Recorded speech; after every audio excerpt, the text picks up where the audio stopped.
My dad sold my soul to the devil. My dad is what they call a macho man. All he wanted was sons.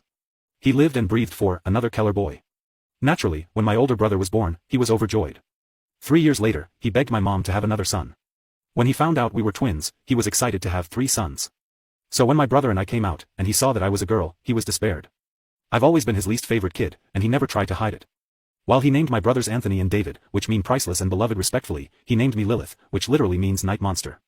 While my brothers and mom tried to soften that direct punch to the gut by calling me Lily, he insisted on us all calling me Lilith, so I could feel the disappointment that he felt the day I was born. Clearly him and my mom did not stay married, and quite unfortunately he signed for full custody when Anthony was 5, and David and I too. Things just got worse from there. If he took Anthony and David out to eat or to see a movie, I was to stay home. He spent all his time playing sports with my brothers, and wouldn't let me join even though I, as a girl, actually showed a genuine interest in what he was doing with my brothers. When I was 4, Dad got cancer. And from what I heard, it was supposed to be terminal. That's where the title of this story comes into play. Yup, he made a deal with Satan. 15 more years of life if he sold one of his children's souls. And big surprise, he chose me. So once I die, it's off to hell, no matter how little I sin or how much I pray. The first time I remember something happening to me was about a month after my dad made that deal.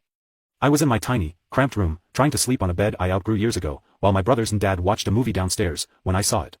This thing in my closet. It was pale, with gaunt, sunken eyes and a gaping mouth. Its long and bony fingers wrapped around my closet door. There was no question that this thing was a demon. I immediately cried for my dad, who stormed up the stairs and gave me a proper beating for interrupting his movie night with his kids. After that, he called me a little girl for crying and locked me in my room. As I cried all that night, the demon simply watched me from the closet, unmoving. Demons watching me were pretty normal from then on. Sometimes it would be the pale gaunt thing in my closet, other times a dark figure hovering over my bed. And on bad nights, a horned figure with glowing red eyes would stare at me, taunting me through the window. After a while, I stopped being scared of them.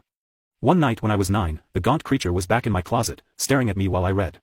He began to make this really weird growling noise, to which I shushed him. He then did something he never did before. While he would occasionally wrap his hand around my slightly ajar door, he never actually came out of my closet.